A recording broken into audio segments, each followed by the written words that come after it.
네, 첫 말씀이 이렇게 시작이 됩니다. 이스라엘아, 내 하나님 여호와께서 네게 요구하시는 것이 무엇이냐? 하나님이 대체 이스라엘 백성들에게 이제 출애굽하여서 가나안 땅을 향해서 나아가고 있는 이제 모세를 통해서 애굽의 그 종살이 하던 땅에서 나온 이스라엘 사람들, 가나안 땅을 향해서 나가고 있는 그들에게 하나님께서 기대하시고 원하시는 것이 무엇이냐? 그 말씀 직전에 오늘 12절부터 보았는데요. 그 말씀 직전에 아주 중요한 일 하나가 기록이 되고 있습니다. 그 일은 신명기 10장 6절 이하에 나오는 말씀인데요. 그곳에서 아론이 세상 떠나는 일이 기록이 되고 있습니다. 아론은 출애굽에 있어서 아주 중요한 역할을 했던 모세의 형 되는 사람입니다. 그는 대제사장이었습니다. 첫 번째 대제사장이라고도 할 수 있겠죠. 이스라엘이라고 하는 공동체가 형성이 되면서 레위 족속 가운데 지도자로, 레위 족속 중에도 대표적인 지도자로 하나님이 택하시고 세우신 사람이었습니다. 그런데 그가 광야에서 죽습니다. 아론 역시도 모세만큼이나 목숨을 걸고 출애굽을 인도했던 사람 중에 하나였습니다. 둘이 내려가서 바로 왕 앞에 가서 우리 백성을, 우리 민족을 이 땅에서 떠나게 하라, 하나님의 말씀을 선포하는 일을 했습니다. 모세가 하나님께서 그 일을 처음 맡기셨을 때에 아주 우리가 그냥 성경을 읽어도 야, 이건 모세가 좀 하나님 앞에서 무리하는 것 아닌가, 무리수를 두는 것 아닌가 걱정이 될 정도로 강하게 거부를 합니다. 모세가 어떻게 보면 이것이 40년 광야에서 살던 도망자로서의 삶을 마감하고 정말 다시 출발할 수 있는 절호의 기회가 아니겠습니까? 인생에 한번 찾아올까 말까 한. 그런데 그 기회 앞에서 모세는 하나님 앞에서 야, 이러다가 하나님 치시면 어떡하려고 저러는가 걱정할 정도로 아주 강하게 반발합니다. 반발하는 이유가 뭡니까? 내가 누구간데 바로 앞에 가서 이런 말을 하겠습니까? 이런 말 하면 모세 판단에 거의 죽는 게 확실한데 내가 왜 거기를 가겠습니까? 전 못 갑니다. 차라리 저를 치십시오, 이런 마음이죠. 거기서 그냥 하나님 손에 벌받아 죽는 것이 바로 앞에 가서 죽을 고생하고 거기서 잡혀 고문당하다 죽는 것보다 훨씬 쉽겠습니다. 그 계산이었는지도 모르겠습니다. 그런데 그것은 모세만의 계산이 아니었습니다. 누구도 상식이 있는 사람이라면 모세와 똑같은 결론을 내릴 수밖에 없는 상황이었습니다. 모세는 굉장히 영리한 사람입니다. 머리 회전이 빠른 사람입니다, 여러분들. 하나님하고 처음 광야에서 하나님을 배웠을 때에 모세가 하나님 앞에 질문한 것이 하나 있습니다. 뭐라고 말하냐면, 제가 하나님 지금 가라 하시는데 제가 하나님 말 듣고 애굽에 내려가면 우리 이스라엘 사람들이 너를 보낸 이가 누구냐라고 물으면 제가 뭐라고 대답하겠습니까? 제가 당신이 누구이신지 저도 확실히 모르는데 거기 간데 사람들이 누가 널 보내서 여기 와서 지금 가자 말자 이런 소리 하느냐라고 묻는다면 저는 뭐라고 대답을 해야 하겠습니까? 그런 질문을 합니다. 이것은요, 물론 이제 백성 중에도 그런 질문 당연히 하게 될 것이겠습니다만은, 사실은 모세의 이 변론은, 이 논리는 그 긴 설명과 그 긴 이론 속에 그가 가지고 있는 마음의 생각은 딱 하나입니다. Who are you? 당신 누구요? 지금 그러는 겁니다. 근데 하나님 앞에서 차마 그럴 수가 없으니까 빙빙 돌려가지고 우리 백성이 나에게 그렇게 물으면 할 말이 있어야 될 터인데 복잡하게 이야기하는데요. 그 중심에는 바로 딱 한마디가 있는 겁니다. 당신 누굽니까? Who are you? 하나님 앞에서. 그만큼 이제 머리 회전이 빠른 사람이고 영리한 사람입니다. 그런데 그 하나님과의 어떻게 보면 논쟁이라고 할 수 있는 그 대화 속에서 모세가 나중에 전혀 암만 생각해도 못 갑니다 라고 말했던 마지막 문장이 뭡니까? 하나님, 저는 혀가 둔합니다. 말을 잘 못합니다. 생각이 짧습니다. 우리 사람이 보기에도 야, 이 사람 참 말 돌리는데 명수다 이렇게 판단이 되는데 하나님 그걸 모르시겠어요? 근데 그 하나님 앞에서 제가 혀가 둔해서 목회를 못합니다. 제가 혀가 둔해서 백성들 인도하는 일을 감당하기가 힘듭니다.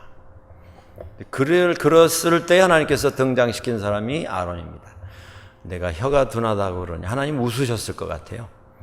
내가 혀가 둔하면 이 세상에 혀가 빠른 사람이 누가 있겠느냐? 아마 그렇게 생각하셨을지도 모르겠어요. 그런데 그렇게 꾸짖지 아니하시고 하나님께서는 너의 형 아론이 너와 함께 갈 것이다. 그가 너의 대변인이 될 것이다. 말은 그가 다 알아서 할 테니까 너는 가기만 해라. 뭐 핑계가 없잖아요, 지금. 이 핑계 저 핑계 다 되는데, 그런데 마지막 모세가 한 말이 뭡니까? 하나님, 그래도 못 갑니다. 예, 그래도 못 갑니다. 저를 차라리 죽이십시오. 이 배짱이입니다, 지금. 여기서 죽는 게 낫지. 지금 이 노구를 끌고 80인데 내가 거기 가가지고 아니 무슨 80의 영화를 보겠다고 제가 그 고생을 합니까? 아이고, 전 못 갑니다. 그때 등장된 사람이 아론입니다. 그리고 둘이 팀이 돼서 내려갔습니다. 그리고 출애굽이 이루어졌습니다. 아론도 참 애 먹었습니다. 고생하고 수고했습니다. 그런데 그가 광야에서 죽습니다. 더 중요한 건 무엇입니까? 모세도 광야에서 죽습니다. 여러분, 아론도 죽고요, 모세도 죽습니다. 그뿐입니까? 여호수아도 죽습니다. 사무엘도 죽습니다. 다윗도 죽고 솔로몬도 죽습니다. 인간은 사실 이 사실 하나만 확실히 알아도 좀 새로운 인생을 살 수 있습니다. 인생은 딱 한 번 가지는 기회입니다. 그래서 인생을 일생이라고 부르지 않습니까? 두 번 없어요. 세 번이 없습니다. 날일자 일생이 아니고 단일자, 일, 숫자, 일, 넘버 원이라고 하는 하나뿐인 생, 그걸 인생이라고 부릅니다. 지나가면 끝이에요. 그러니까 여러분들, 우리가 숨 쉴 수 있을 때 잘 살아야 합니다. 뭐 배가 막 어떻게 될 정도로 먹고 눈이 부어서 떠지지 않을 정도로 자고 누리고 행세하자는 그런 뜻이 아니고 인간답게 살아야 된다, 그 말씀이에요. 한 번뿐인 이 삶 속에서 우리가 망치면 돌아와서 수정할 수 없습니다. 돌아와서 다시 시작할 수 없어요. 되돌아가서 어떻게 고쳐볼 수가 없어요.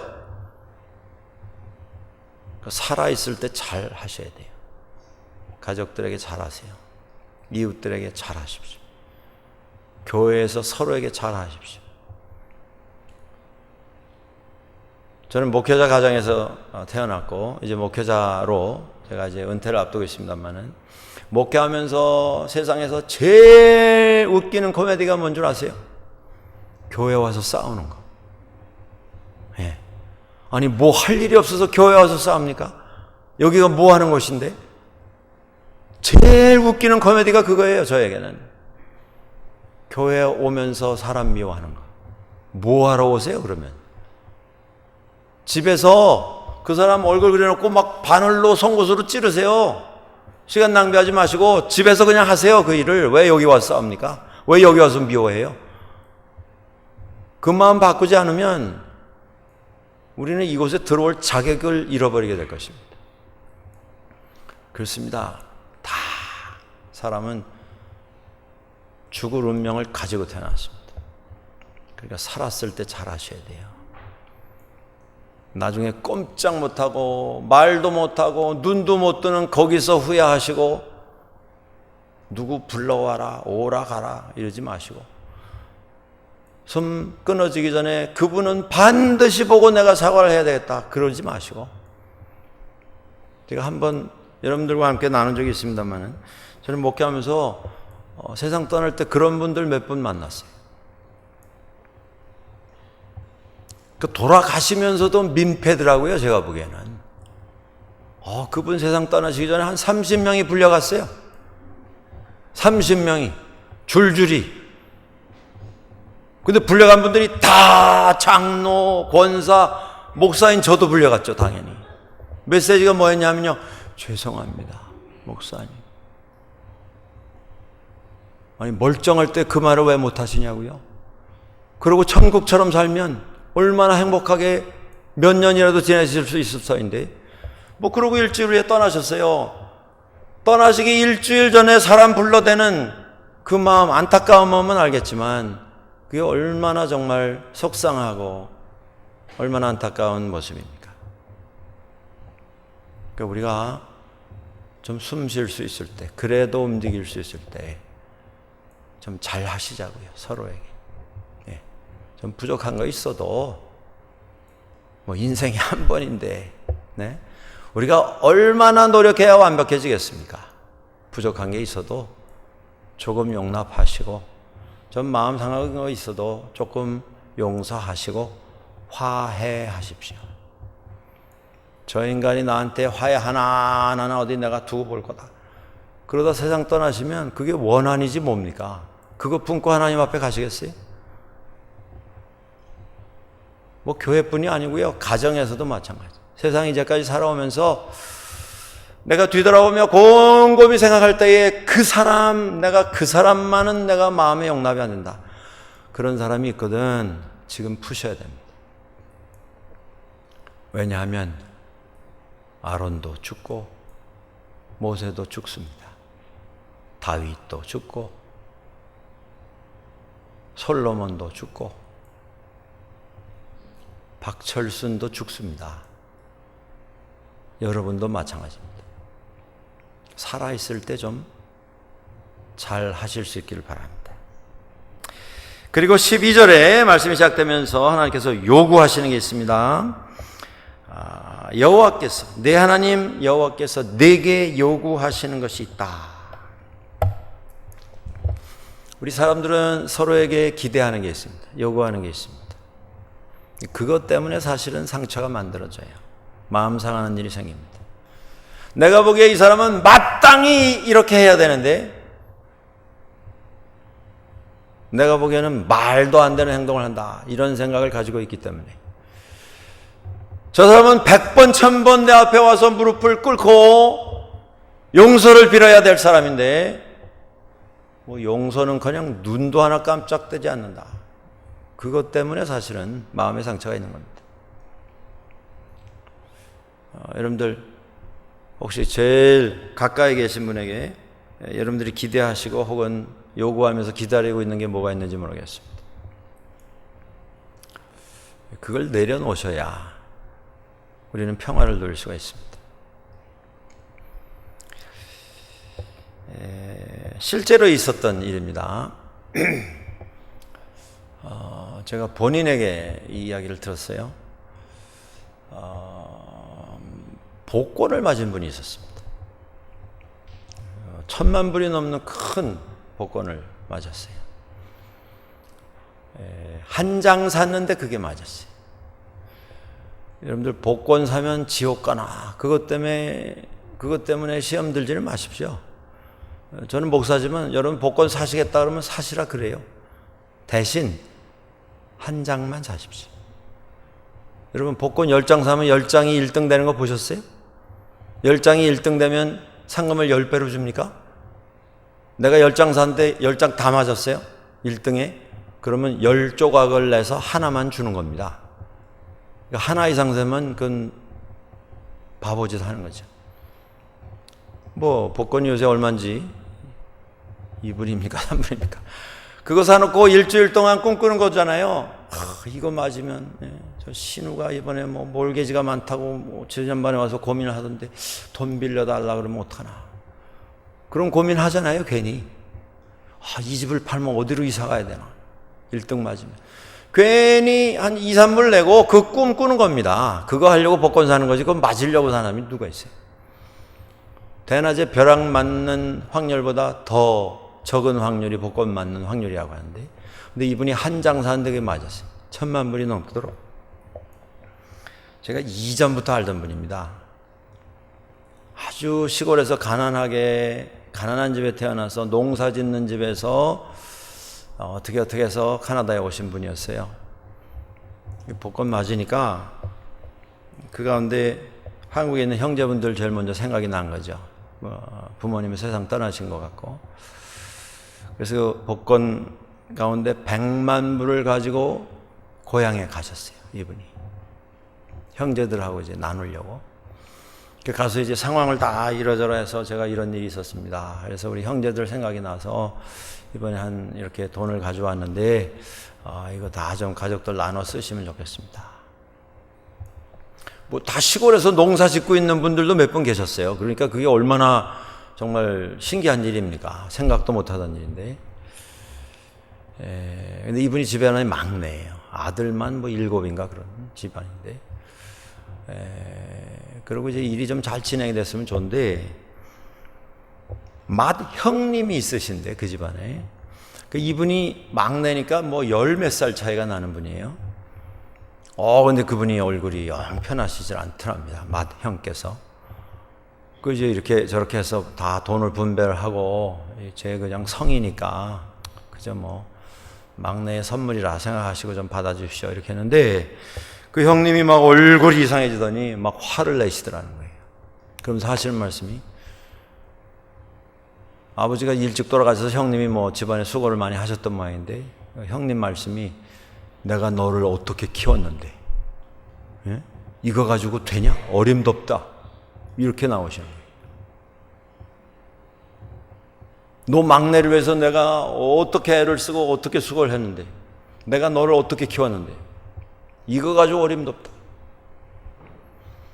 이분이 충격을 받았어요. 자기는 좋은 뜻에서 형님들 좀 기쁘게 해드리려고, 뭐 100만 불이면 작은 돈이 아니지 않습니까? 들고 갔는데 뭐 화를 내시니까. 우리 사람은 늘 정상보다 더 크고 더 많고 더 놀라운 것을 기대하면서 삽니다. 요구하면서 삽니다. 서로에게. 이게 문제의 씨앗이에요. 이게 눈물의 씨앗입니다. 이분이 카나다에서 떠나기 전에 본인이 어느 가게에서 헬퍼로 일을 하셨어요. 그 가게에서 뭐 근근히 이제 일을 이렇게 하시다가 이런 일이 생겼는데, 그 가게 주인 댁에도 몇만 불을 들고 갔어요. 고마운 마음에. 뭐 그렇다고 뭐 주인이 무슨 뭐 복권을 사주신 것도 아니고 번호를 뽑아주신 것도 아니고 그냥 고마운 마음에. 그래서 자동차 한 대 값 정도 되는 몇만 불을 들고 가신 겁니다. 그래서 제가 이러저러한 일이 있었습니다. 제가 너무 감사해서 그냥 조그마한 선물, 뭐 큰 도움은 안 되겠지만 조그마한 선물로 가져왔습니다. 선물을 드렸어요, 몇만 불을. 그랬더니 그 집 여주인께서 얼굴이 아주 그냥 좀 굳어지면서 그러시더라는 거예요. 이거 가지고는 안 되지. 이거 가지고는 안 되지. 우리 사람은요, 집안에서도 그렇고 학교에서도 그렇고 사회생활 속에서도 그렇고 교회에서도 그렇고 항상 나에게 마땅히 돌아와야 할 그 어떤 것보다 훨씬 더 크고 훨씬 더 놀랍고 훨씬 더 풍성한 것을 기대하면서 요구하면서 삽니다. 여러분들 마음에 어떤 소원을 갖고 계세요? 집안에서, 교회에서, 서로에게, 여러분들 아는 분들에게 어떤 것을 기대하시고 요구하고 계십니까? 하나님께서는요, 이스라엘 백성들에게, 그리고 예수 그리스도 안에서 이스라엘이 된 우리에게 요구하시는 게 있으세요. 그런데 그 요구는 이것 가지고는 안 되지, 그런 요구가 아니십니다. 전혀. 내가 너를 위해서 어떻게 했는데 네가 이렇게 하느냐, 섭섭하다, 그런 요구가 아니세요. 지금 하나님이 말씀하시는 하나님의 백성들에 대한 기대, 요구는 백성들이 잘 되기를 원해서 백성들이 마땅히 행해야 할 일들을 기대하고 계신 겁니다. 누구를 위해서? 하나님을 위해서가 아니에요. 당사자들인 인간을 위해서 하나님께서 이렇게 해야 한다 말씀을 하고 계신 것입니다. 12절입니다. 이스라엘아, 내 하나님 여호와께서 내게 요구하시는 것이 무엇이냐? 곧 내 하나님 여호와를 경외하며 그의 도를, 모든 도를 행하며 그를 사랑하며 정성을 다해서 그를 섬기는 것, 내가 이것을 바란다. 그 이야기는 무엇입니까? 하나님만 바라보아라. 하나님만 믿고 하나님만 의지하면서 살아라 말씀하시는 것입니다. 인간은 하나님 말씀 안에서 살 때에 가장 큰 행복을 소유할 수 있습니다. 이거 기억하십시오. 하나님은 왜 자꾸 이렇게 무리한 걸 요구하시나? 하나님은 왜 이렇게 답답한 걸 요구하시나? 아니, 지금 세상이 어떤 세상인데 이렇게 하라 하시나? 그래서 내가 이렇게 틀고 저렇게 한번 휘어보고 굽혀보고 이렇게 저렇게 변형을 시켜서 뭐가 잘 될 것 같은 착각이 우리에게 있습니다만은, 우리 인간은 정말 하나님 말씀 안에 거할 때에 가장 큰 행복을 누리며 살 수 있습니다. 왜 그러냐 하면 하나님께서 우리에게 필요한 모든 것을 은혜 가운데 허락을 해 주셨기 때문입니다. 이걸 모르고 사는 사람은요, 아무리 애를 쓰고 수고를 해도 결과를 만들 수가 없습니다. 하나님이 오늘 말씀 속에 지적하시는 부분이 바로 그것입니다. 하나님의 은혜를 잊지 말아라. 하나님께서 이스라엘 사람들을 40년 광야에 두셨는데 그 광야에서의 삶은 이스라엘 사람들이 자신을 발견하는 기간이었습니다. 이스라엘 사람들이 하나님을 새롭게 체험하는 기간이었습니다. 너희가 이전에 어떻게 살았는지 그걸 기억하고 하나님의 은혜 안에 거하고 하나님의 말씀에 순종하여 살아라. 자신이 하나님 앞에서 어떤 존재인 것을 기억하며 살아라, 그 말씀을 하신 것입니다. 여러분들, 이 서구 문명, 서구 철학의 가장 바닥에, 기초에 히랍 사상, 그리스 사상과 철학이 자리 잡고 있습니다. 그 그리스 사상과 철학, 여러 분파가 있고 여러 주장이 있습니다만은 그 가운데 가장 큰 영향을 미쳤던 철학자가 소크라테스입니다. 그 소크라테스가 말했던 지금도 철학의 가장 큰 주제가 되고 있는 한 문장이 있죠. 그게 뭡니까? 내 자신을 알라. Know yourself.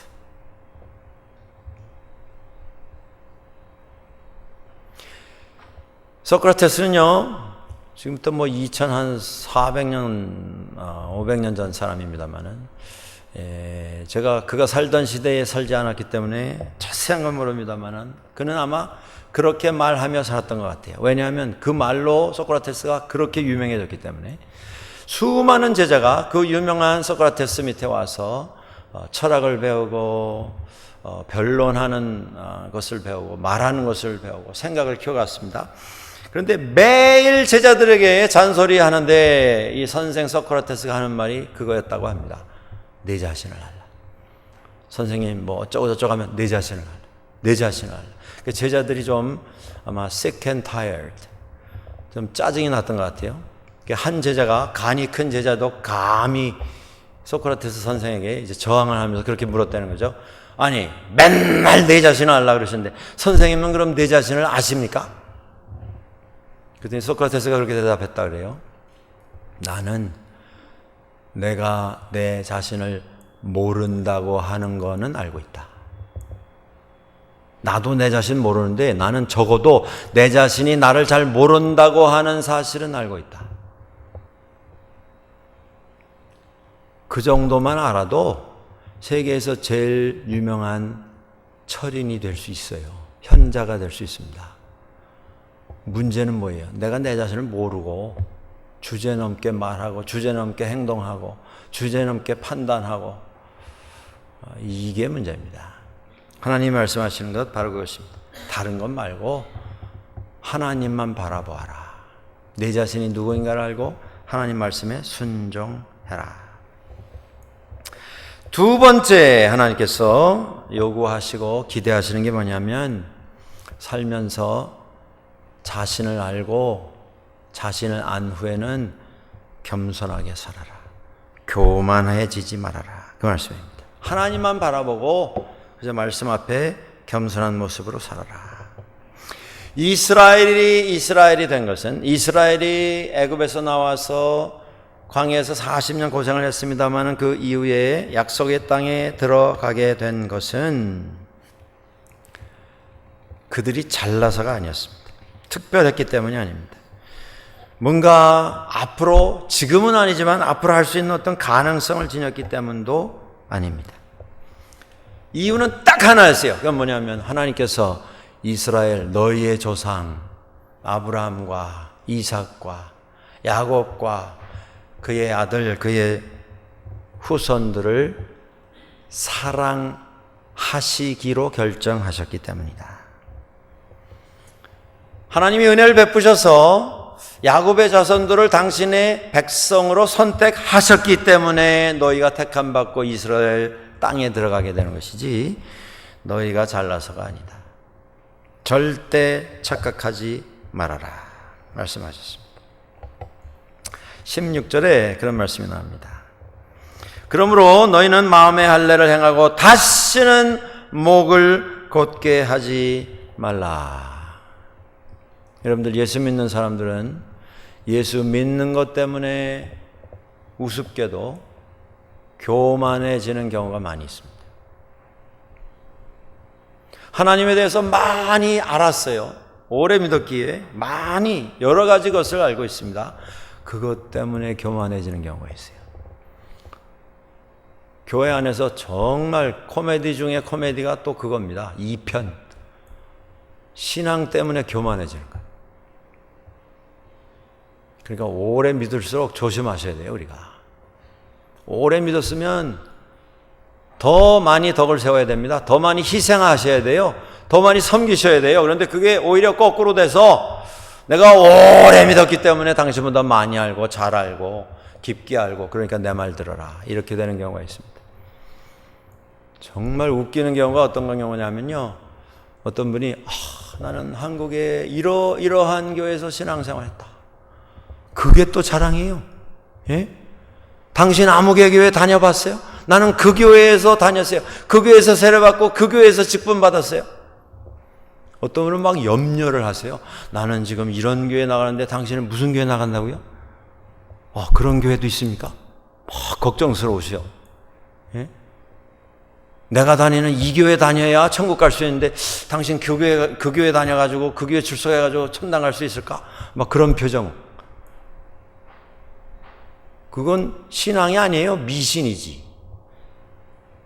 그 교회가 구원시켜 주는 겁니까? 예수 그리스도의 십자가는 어디에 갔어요? 자기가 그 교회 등록교인이기 때문에 자기는 구원받고 다른 사람은 힘든 겁니까? 신앙 때문에 교만해지는 것, 이거야말로 코미디 중에 코미디입니다. 성경은 늘 말씀합니다. 교만은 멸망의 선봉이라. 그 다음에 또 나옵니다.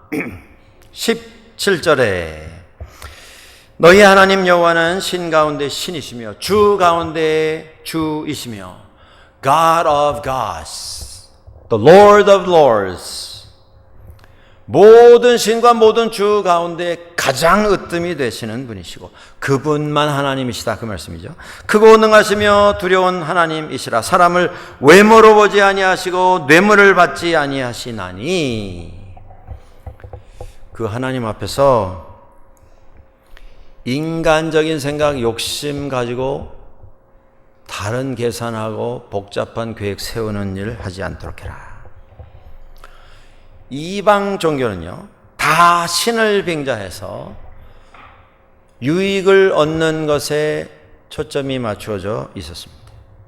그 이방 신을 위해서 무슨 종교가 존재하는 게 아니고 그 이방 신 섬기는 일을 감당하는 사람들에게 돌아올 유익을 극대화하기 위해서 그 앞에 뭐 지도자라고 하는 사람들이 왔다 갔다 한 것이고, 그 이방 종교에서는요, 그 이방 종교를 통해서 얻어낸 어떤 권위, 그걸 가지고 백성들을 통치하면서 정권을 유지하기 위한, 왕권을 계속 고수하기 위한 그것이 목적이 되어서 이방 종교라고 하는 이러한 것이 계속 유지가 되고 계속 존속이 된 것입니다. 하나님은 그것을 지금 지적하고 계십니다. 신앙은 온데간데 없고, 그죠? 의식만 살아있고, 형식만 남아있고, 권위가 목적이고, 특권이 목표인 어떤 신비주의를 강조하면서 사람들로 하여금 호기심을 자극하고, 그 호기심과 더불어서 신비주의를 통해서 사람들 마음에 두려움과 불안함을 조장하면서 사람들을 자기 의사대로 인도해 갈 수 있는 그 일을 위해서 신앙을 핑계 삼아서 자기 이익을 만들어내는 것, 이건 하나님 원하는 일이 아니라는 것입니다.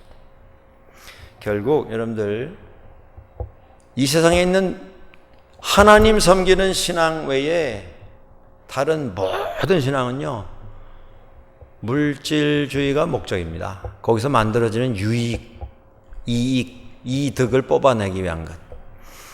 그러니까 기독교에도요, 목적이 물질이 되면 하나님 원하시는 교회가 아니에요. 그냥 하나님 이름 붙여놓고 지금 이방신 섬기는 짓을 하게 되는 그런 결과가 만들어지는 것입니다. 목회자들이 참 주의해야 될 부분입니다. 30년, 40년 교회를 개척을 해서 젊음을 바치고 평생을 들여서 병을 얻으면서 수술을 받아가면서까지 교회를 크게 성장을 시켜 놓으시고 결국 끝에 가서 시험 들어서 한국 전체에 걱정거리를 만드는 이런 교회들이 있습니다. 뭐 크기가 문제가 아니겠죠. 목사가 자기의 영달을 위해서, 자기의 편안한 노후를 위해서 교회를 쥐었다 놨다, 들었다 놨다 한다면 그 목적은 물질입니다. 그렇게 되면 그 교회가 아니라는 말씀이죠.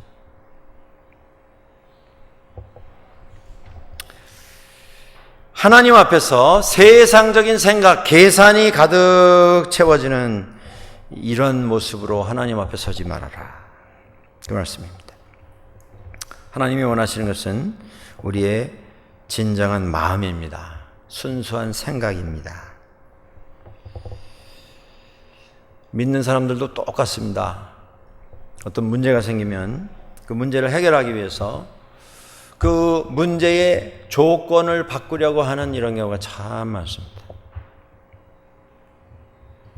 환경을 바꾸려고 하는 것이죠. 그것에 관여된 사람을 바꾸려고 하는 이런 노력들을 많이 합니다. 그 전에 해야 할 일이 있어요. 그게 뭐냐면 그 어떤 것 이전에 내 생각을 바꿔야 합니다. 내 마음을 바꿔야 해요.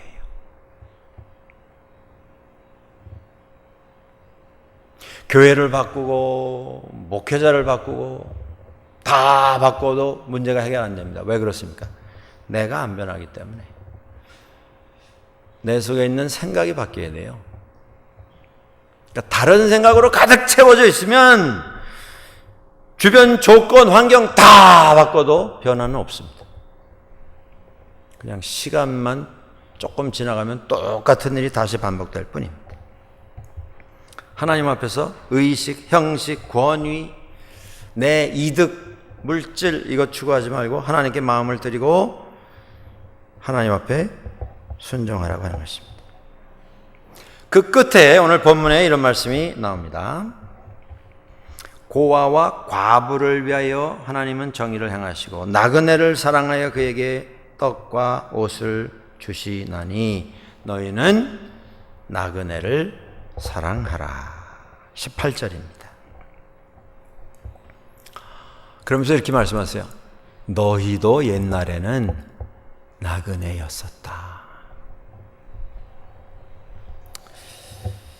가장 하층 계급에서 차별을 받고 천대를 받는 억울한 일을 많이 당하고도 어디 호소할 데가 없는 이런 사람들 잊지 말고 살아라.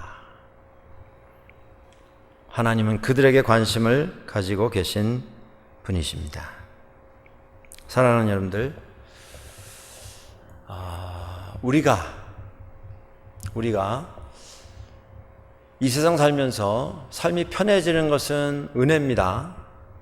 좀 여유 있게 되는 건 은혜예요. 그런데 그 은혜가 우리가 살아가면서 마땅히 기억해야 할 일까지도, 책임까지도 다 망각하게 만드는 마취제가 되면 안 됩니다. 이건 복이 화가 되도록 하는 대단히 미련한 일이고 어리석은 일이 될 것입니다. 물질이 더 풍족해지면 풍족해질수록 마음도 풍족해져야 됩니다. 사랑도 은혜도 풍족해져야 합니다. 풍족해지면 질수록 나누는 것도 풍족해져야 돼요. 쌓아놓는 것에 만족하지 마시고 하나님의 이름으로 그 물질이 잘 사용될 수 있도록 하는 것에 마음을 더 많이 두셔야 합니다. 한국 사회가 그런 부분에 있어서 참 많은 기도 제목을 가지고 있습니다. 국민학교 2학년짜리가요, 한국에서 이제 학원에서 버스를 운영해서 애들을 다 모아다가 이제 교육을 시키고 이제 집에 태워다 주고 이렇게 하는데 이런 일이 있었다 그래요. 2학년짜리가 한국의 강남에 있는 주공 아파트랍니다.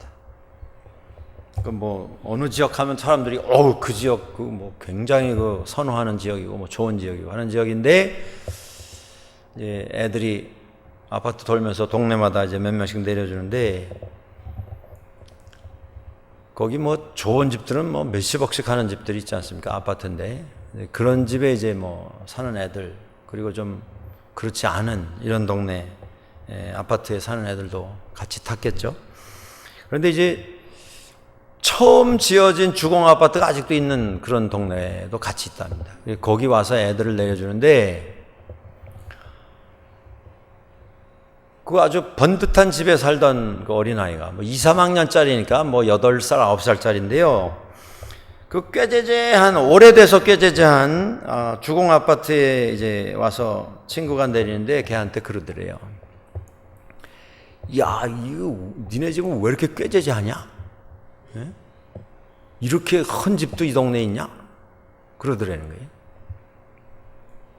그러니까 그 2학년, 3학년짜리가요, 정색을 하고 자기 친구에게 이렇게 말하더랍니다. 이게 오래됐지만 우리는 자가야. 니네는 전세냐? 월세냐? 그러더래요. 지금 고장노님 얼굴 보니까 제가 자가, 가짜인가? 자가는요, 자기가 소유한 걸 자가라고 쓴대요. 저도 이번에 가서 들었는데. 우리 집은 자가야. 너네 전세냐? 그 주공 아파트라도 이거 우리 거라는 거예요. 그러니까 재개발되면 이게 뭐 몇십억 될 건데 니네 뭐 번듯한 집에 사는데 그거 니네 거 아니지? 전세 살지? 그거보다 우리는 몇십 배 부자야. 까불지 마 이거죠.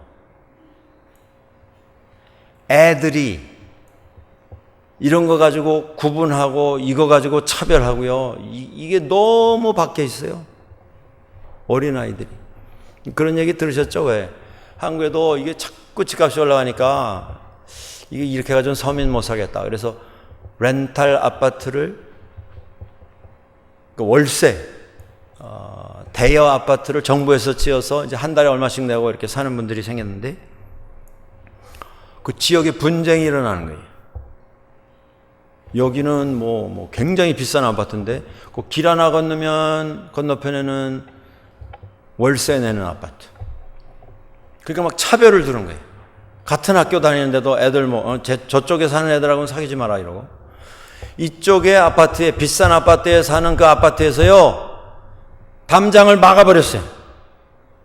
애들이 학교 가려면 그 비싼 아파트 마당을 통해서 저쪽으로 같은 학교를 가는데 여길 못 들어오게 하는 거예요. 아예 담장을 막아버렸어요. 그래서 렌탈 아파트에 사는 애들은 저리 두 블락 돌아서 학교 가더라고요. 하나님 말씀하십니다. 고아와 과부를 위하여 하나님이 정의를 행하십니다. 그들을 사랑하십니다. 그러면 말씀하세요. 나그네를 사랑하라. 너희도 전에는 나그네였다. 그 마음이 하나님의 마음입니다. 인간을 인간으로 보는, 은혜를 가지고 서로를 대하는, 보는 것뿐만 아니고 내가 시간적으로, 물질적으로, 교육적으로, 사회적 환경 속에서 더 많은 여유를 가졌으면 그 받은 여유를 하나님 주신 선물인 줄 알아서 나눌 수 있는 그 마음을 가지고 살아라. 하나님이 요구하십니다. 우리가 같이 기억하시면 좋겠습니다. 하나님의 말씀에 순종할 수 있기를 원합니다. 겸손히 살 수 있기를 원합니다. 다른 생각, 세상 계산 이런 걸로 가득 채우지 말고 정말 순수하고 겸손한 마음을 가지고 하나님 앞에 드릴 수 있기를 소원합니다. 살아가면서 좀 나누는 일이 자랑스러우면 좋겠어요. 좀 우리가 하나됨이 자랑스러우면 좋겠어요. 세상 살면서. 하나님은 그걸 요구하십니다. 누구를 위하여? 저희들을 위하여. 같이 기도하시겠습니다.